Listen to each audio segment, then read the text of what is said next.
Hello everyone, welcome back to the channel. इस video में आपको बताने वाला हूं जो मैकेनिकल इंजीनियरिंग के लिए जो रिक्रूटमेंट आई हुई थी पिछली बार for the post of assistant professor, उसमें कंपटीशन लेवल क्या था, जिससे कि आपको एक आइडिया मिल जाएगा इस तरह के रिक्रूटमेंट में आपको कंपटीशन लेवल क्या रहता है। तो चलिए वीडियो स्टार्ट करते हैं।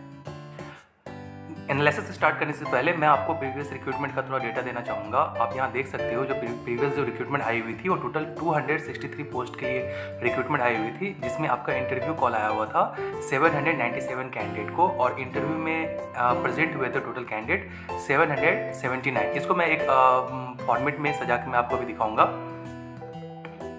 यहाँ आप देख सकते हो कि मैंने प्रीवियस रिक्रूटमेंट का जो डेटा था उसको मैंने समराइज कर दिया।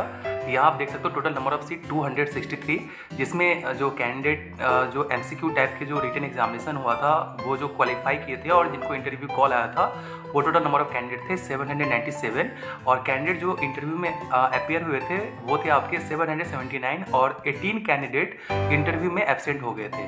फाइनल सिलेक्शन आपका हुआ था 251, मतलब total number of seat available थी 263, और जो फाइनल सिलेक्शन हुए थे कैंडिडेट का वो होता है 251 में 1 का, जिसमें कि टोटल जो सीट वैकेंट चली गई थी वो है 12। ये जो वैकेंट सीट गई थी इसके बहुत सारे रीजंस हैं, तो वो उसमें लिखा हुआ है। खैर इस वीडियो में इस पर बात नहीं करते हैं। तो टोटल आप इतना मान के चलो कि 251 लोगों का सिलेक्शन हुआ था आउट ऑफ 263 सीट पे, और 12 सीट खाली चली गई थी। जो अभी 2025 में जो रिक्रूटमेंट आने वाली है तो उसमें ये 12 सीट आपको ऐड होते हुए देखने को मिलेगा। सो अब बात करते हैं कि ये 263 सीट के लिए नंबर ऑफ कैंडिडेट कितने एप्लीकेबल थे, कितने फॉर्म भरे हुए थे। ये आप लिस्ट देख सकते हो, ये बीपीएससी के द्वारा ही दिया गया था, जिसमें आप देख सकते हो 3 तरह की इसमें लिस्ट है। पहला तो वो है उन कैंडिडेट का जो कैंडिडेट एलिजिबल थे।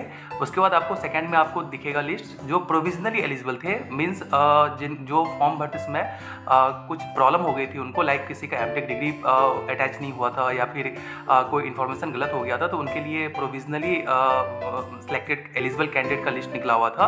और तीसरा लिस्ट था इन एलिजिबल, मीन्स जिनका एमटेक नहीं था या फिर जो एलिजिबल, जो उनका इस रिक्रूटमेंट का जो एलिजिबिलिटी क्राइटेरिया था उसको जो पास नहीं कर पाए थे, उन कैंडिडेट को रखा गया था इन जो एलिजिबल नहीं थे उस कैटेगरी में।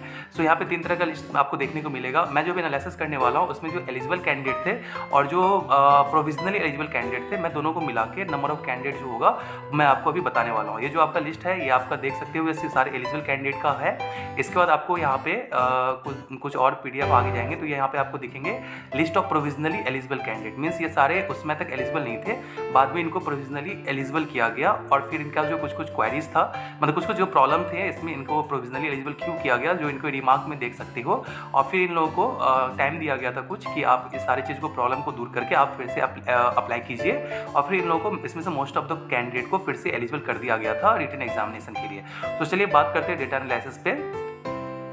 सो यदि डेटा की बात करें तो इसमें आप देख सकते हो कि टोटल जो जिनका जो एप्लीकेशन फॉर्म सेलेक्ट हुआ था एग्जामिनेशन के लिए वो नंबर था आपका 3328 का। लेकिन मैंने आपको जो प्रीवियस सेक्शन में दिखाया था कि कुछ कैंडिडेट को प्रोविजनली एलिजिबल कैंडिडेट की लिस्ट में रखा गया था, उनका नंबर था आपका 302। सो एक मान के चलते कि जितने भी प्रोविजनल एलिजिबल कैंडिडेट थे उन सारे ने अपना जो क्वेरीज था उसको सॉल्व करके बीपीएससी को टाइम से पहले सबमिट कर दिए होंगे, और सारे कैंडिडेट एलिजिबल हो गए होंगे शायद।